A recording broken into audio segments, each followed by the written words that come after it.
everybody, welcome back to What the Hell Happened to Them, a new mini-sode this week. With me in the middle of a move, we needed to fill the void somehow, so we're returning with another edition of Pod People.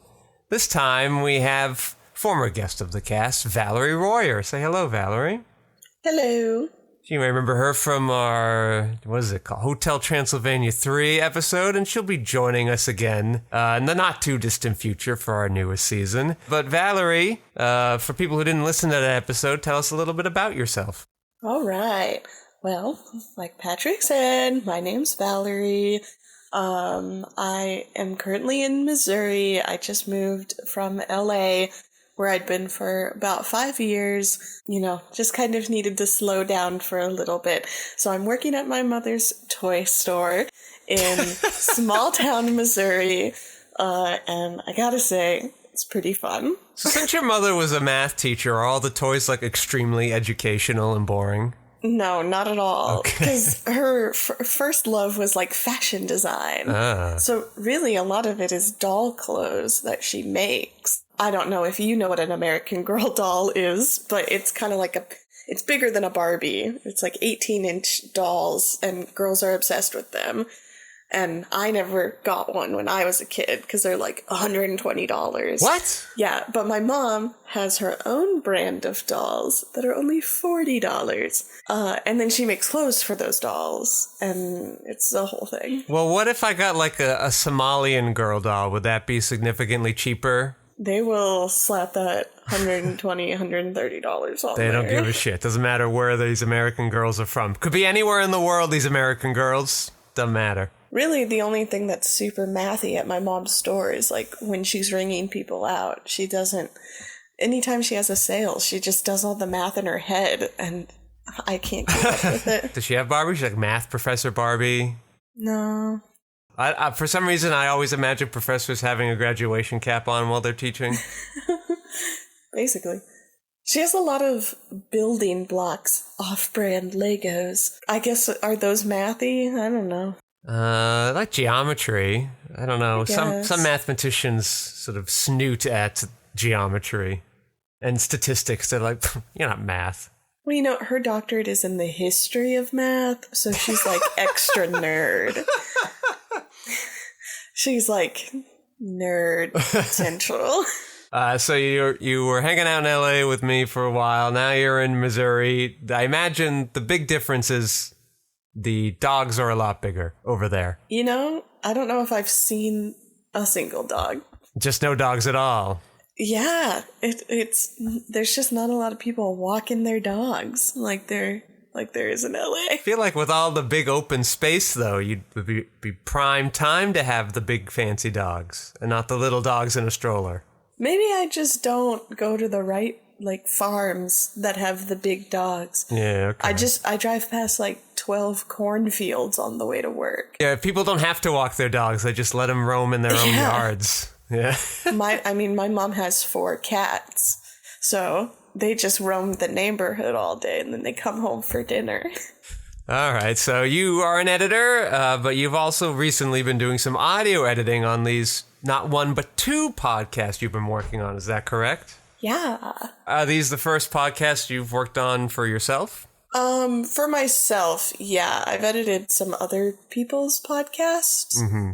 But then this was it started out as a way for me and one of my Missouri friends to kind of keep in contact when I was in California and have something to talk about all the time and kind of plan, and just we're not really good at just texting each other casually. So we were we have to do something together. Mm-hmm. And then it's just kind of kept going. Well, tell me about them. What are they about? What are they called? What made you want to do them? Okay, this is a more developed one. I'll start with that. Because neither of them are published anywhere. So you're getting an exclusive sneak preview here, everybody. Sorry, fans, you can't listen to them just yet. But someday they will be released. So the first one is called Browser Bananza. I know. And it kind of started out as I wanted to do a podcast about like really niche rabbit holes you fall into when you're on the internet. So like this happens to me a lot when I'm on TikTok is I'll watch one video about, you know, how to can your own homemade jam. And then I fall down this rabbit hole of learning everything I can from TikTok about canning my own jams. Am I ever going to can my own jams? Probably not. And then after that one day, I never watched another video about it, but I have all this knowledge. Is TikTok the easiest way to, after you watch the one jam video and you're like, oh, I would like to learn more about that, you just don't want to like Google, how do I jam things? No. Well, I'm not. It's got to be video format. When I'm on TikTok, I'm in a TikTok mood. Okay. When I'm on TikTok, I don't want to like go and read afterwards. I want to watch the same video just 12 more times in slightly different versions. Okay, so that's how it started, and then it kind of morphed into my co-host Truman. He wanted to do stuff that like maybe would help you if you listen to our podcast. One of the episodes might help you win a trivia contest someday. So he's bringing in like facts and just like little bits of information that you might need someday, but not for any real reason. So each recording we just pick a topic and then we each talk about it, and that's it. Did you say the name for this one? This is Browser Bananza. Okay, so you're going to come in with a TikTok video and he's going to come in with a random trivia thing. Well, that's how it started, but really the gist of it is we each just bring in a random topic and give a little bit of information about it. So, like, here's an example. Yeah. One week, Truman talked about the Savannah Bananas baseball team. Mm-hmm. Are you familiar? I am, yes. So, you know, he talked about their dancing and why they were doing it and what made them famous and how that's changing baseball. And, you know, it was really interesting. And then I came in and I talked about the blackest black that exists in the world and the quietest room that exists in the world. So, you know, if you were to listen to our podcast and you might be in a trivia contest one day and someone's like, what's the blackest black? You could be like, oh, it's Vanta Black. Oh, I know that. And I know how it's created. And I know the whole controversy between it and Amish Kapoor, I think. Something. Something along those lines. Something, yeah.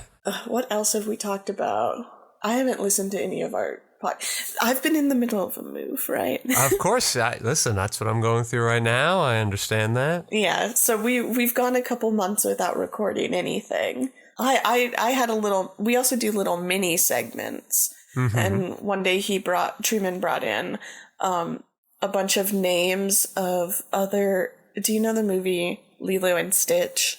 That's that Disney Hawaii one? Yes. So Stitch is an experiment, and there's like hundreds of other experiments out there. And so Truman brought in his like top 5 favorite experiments. One of them's name is Reuben, and he just makes sandwiches. So, you know, he was giving us some little tidbits in the Stitch verse. And then I brought in my favorite characters from Stardew Valley and what their favorite food is. So, you know, not like the most useful information, but it's pretty fun, I think. Everybody that I've like showed it to thinks it's funny.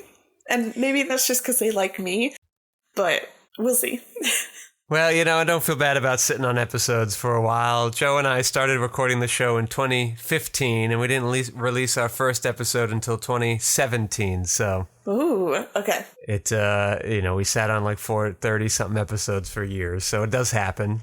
No, nothing to fear there. What's your second show now? Okay, the second show is way less developed. So the second podcast came about when I had... my roommate in LA had to leave pretty immediately back in January. And then I had the apartment to myself for a couple months. And then one of my friends from Wisconsin who I met when I was studying abroad in Thailand. She's awesome. She called me one night and was like, I'm leaving my boyfriend. I need a place to live. I don't want to live at home. Can I come stay with you in LA? And I was like, well, I have an empty bedroom. So yeah, come on over. So then we started living together, and she was there for a couple months, and we were having a blast. But we started watching TV shows that she had never seen, but that I thought were pretty popular. And she's just like doesn't watch a lot of stuff in general. So I was trying to catch her up with stuff that I liked, and we were trying to watch stuff together, every day when I got home from work. So it started with The White Lotus, and we watched both seasons of that. And we started to do this just kind of unintentionally with no purpose of after each episode, or like sometimes in the middle of the episode, if we needed to pause it and like go take her dog out to walk, I would ask her what she thought was going to happen next. So I wanted her to make predictions because I knew what was going to happen. Yes. I know these two shows. And so I wanted to get her opinion on what she thought was going to happen. And then inevitably, she's really bad at predicting stuff. So what she thought was going to happen never happened.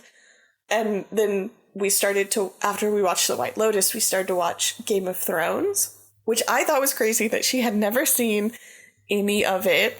She did not know anything. She's very, chronically off that part of the internet. She barely has an Instagram. She has a real job, So anyway, we start watching Game of Thrones, and halfway through the first season, I start doing the same thing, asking her what she thinks of the characters and what she thinks is going to happen, which I think partially comes from a filmmaking background and just an interest in how people are ingesting media and how they're thinking about a piece of media that has been out for, quite a while, but still she's fresh eyes and she has no idea what's happening. So then I started to record her answers, and we started to go on walks with her dog, and I would just start recording audio on my phone, and I'd be like, okay, tell me what you think about Jon Snow. Tell me what you think about this character. And then eventually I made a PowerPoint of all the main characters she had met, and I wanted her to tell me, what do you think is going to happen to them in the short term? And what do you think is going to happen to them in the long term? And very often she would give this crazy explanation of what she thinks this character's journey is going to be and how much she loves them. And she's so excited. And then the very next episode, they got killed. So then I would also record her live reactions to what I knew she had just predicted and was not going to happen. Sometimes I would pause an episode right before a really dramatic thing would happen and ask her, okay, what do you think is going to happen next? And she would be like, something's happening? She's like, I didn't even know something was about to happen. That's important. And so I just have all of these recordings on my phone of us doing that, and then us talking about the seasons. We watched the first 2 seasons completely before we left. So I have 2 seasons worth of her getting really wrong predictions. So I want to edit it into an audio platform, or an audio podcast that kind of just goes along the journey of us watching this thing that I think a lot of people have seen. I think it will be interesting to see her reactions versus what really happens, and then talking about them, especially when it gets to the later seasons that a lot of people have problems with, having fresh eyes on something that came out and was such a big thing to that community a couple years ago, having new eyes on it. I think will be interesting. And then we also wanted, after we finish Game of Thrones, we want to do something that I also haven't seen. And so that will also be a different kind of thing. I won't be able to pause it right before something crazy happens. We will both be making wild predictions that we don't know anything about. So I gotta find a TV show that neither of us have watched. Yeah, it's good to shake up the formula, keep things fresh. We try to do that every now and then here between seasons. It sounds like this is pretty well developed. You just haven't started like the putting it together yet. It's not very produced at the moment. No. Well, and also it was way easier to do it when we lived together, right? Yes. So kind of waiting to see if we move back in together at some point in the future in some random city. Like Laverne and Shirley. Yeah, exactly. You could start sewing a big V into your shirts, drinking milk and Pepsi. Nasty. We also watched Bridgerton together, but really it's just because the new season was coming out while she was staying at my house. Mm-hmm. And we really should have recorded that of what we thought was going to happen next, but we all kind of knew what was going to happen next in that. I think the interesting thing, right, you made it sound like she's not super media literate, right? She doesn't spend a lot of time watching TV. Yeah. So, like, she also just doesn't have a grammar that an average TV viewer would have, right? Yeah. So that's why she can kind of have these wildly errant thoughts, because she's just not used to formulas. Yeah. I think that kind of helps give it novelty, too. And so I want to do something like, what's a super unexpected TV show, or a TV show that has like unexpected twists and turns, like Twin Peaks? Yeah. Oh, yeah. The Twin Peaks one I think would be interesting because even regular TV people kind of at a loss what to do from there. Yeah. So I think that I would enjoy listening to. A layman's approach to Lynch. She's like, what the fuck? And then you get to season 3 and she's like, I don't even know who half these people are. Oh, that would be great. Oh, her and I also watched Midnight Mass, but she gets the twist in it almost immediately. And I was like, how did you... Doesn't speak well for Midnight Mass. Yeah. I was like, are you sure you haven't seen this? She's like, no, it's just very obvious. And like, he's this weird like vampire angel thing. And I was like, what are you talking about? And then she was right. And it's like, oh, well, damn. Okay. Did you have a name for this one? No, I don't. Okay.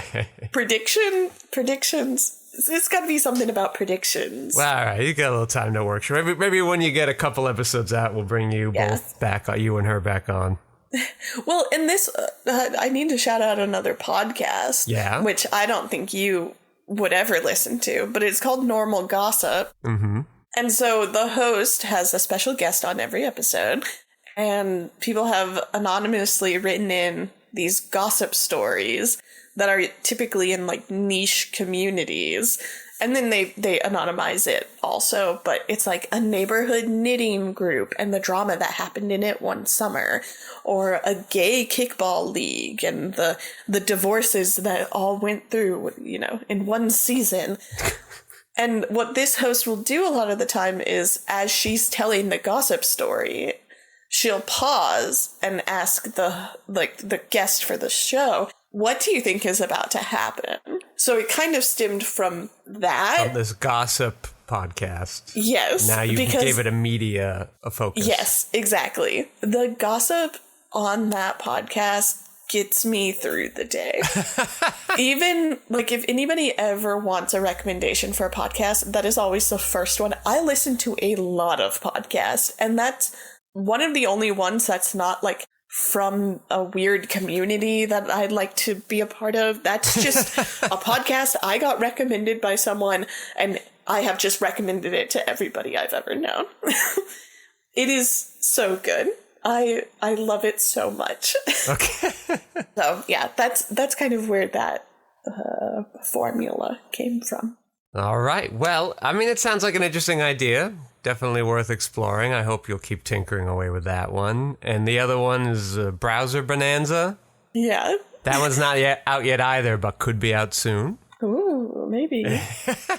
It might take us 2 years. I don't know. We gotta follow the Patrick cycle. Well, hopefully you'll have something out by the next time we have you on. You can plug it right then. Sweet. Yeah. All right. Well, thanks, Valerie, for joining us today. What did you just say? I said thanks, Valerie, for joining us today.